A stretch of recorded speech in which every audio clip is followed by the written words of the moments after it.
იცი ვინ არის ის ადამიანი, ვინც არ დაგტოვა არასდროს მარტო შენს ცხოვრებაში და არ გიღალატა. ეს შენ თვითონ ხარ.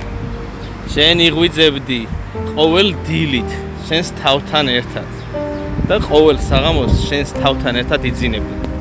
მაშინაც კი როცა თელი სამყარო შენს წინააღმდეგ იყო განწყობილი და ყველაფერი შენს წინააღმდეგ იყო. სწორედ შენ იყავი ის ადამიანი, ვისაც ამოჰყავდი ყოველთვის იმ უბედურებიდან, რაშიც აღმოჩნდებოდი. შენი თავის რწმენით ახერხებდი ამ ყველაფერს, შენი ძალებით. გაფიქრდი, არასდროს არავინ არ იყო იმდენ ხანს შენსთან ახლოს, როგორც შენს გვერდით, როგორც შენი საკუთარი თავი. შენ ის ადამიანი ხარ ზუსტად, რომელმაც ნახა ყველა გამარჯვება, ყველა მარცხი ცხოვრებაში, შენს თავთან ერთად, შენს ცხოვრებაში. სწორედ შენ ხარ პასუხისმგებელი შენი ცხოვრების მიმართ, შენს სიცოცხლეზე. ამიტომ ყოველთვის დაფიქრდი შენ სიცოცხლეზე. გიყვარდეს შენი სიცოცხლე და დააფასე ის. რადგან ამას შენს გარდა არასდროს არავინ არ გააკეთებს. შენ ხარ ის ადამიანი ზუსტად, ვისაც შეუძლია სწორად რომ შეცვალოს შენი ცხოვრება. სწორად დაფიქრდი. შენ ხარ ის ადამიანი.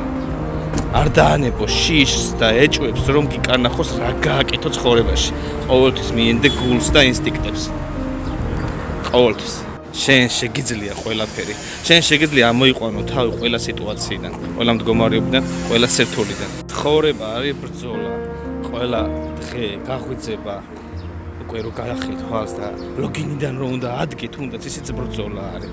ზოგისთვის ესეც ადვილია და არაფრად არ აგდებს, მაგრამ ზოგი ადამიანი თუნდაც ფეხზე წამოდგომას ნატრულობს. ამიტომ რაც გაქვს ყოველთვის ის დააფასე და არასდროს არ დაკარგო შენი თავის და სიცოცხლის სიყვარული. რაც არ უნდა რთული ცხოვრება გქონდეს, რაც არ უნდა რთული სიტუაცია გქონდეს და გაგაჩნდეს შენს ცხოვრებაში, გახსოვდეს ყოველთვის, რომ არასოდეს არ გექნება ისეთი პრობლემა, რასაც ვერ გადალახავ. ყოველთვის ყველაფერს ეშველება შენს სამყაროში, შენს ცხოვრებაში, რაც მოგავლინა სამყარო. ყოველთვის ყველაფერში უნდა იპოვო გამოსავალი. აი გამოსავალის პოვნას რო ისწავლე და რაც უფრო მალე ისწავლე ხომ, ნებისმიერ სიტუაციაში ყოველთვის უფრო გაძლიერდები.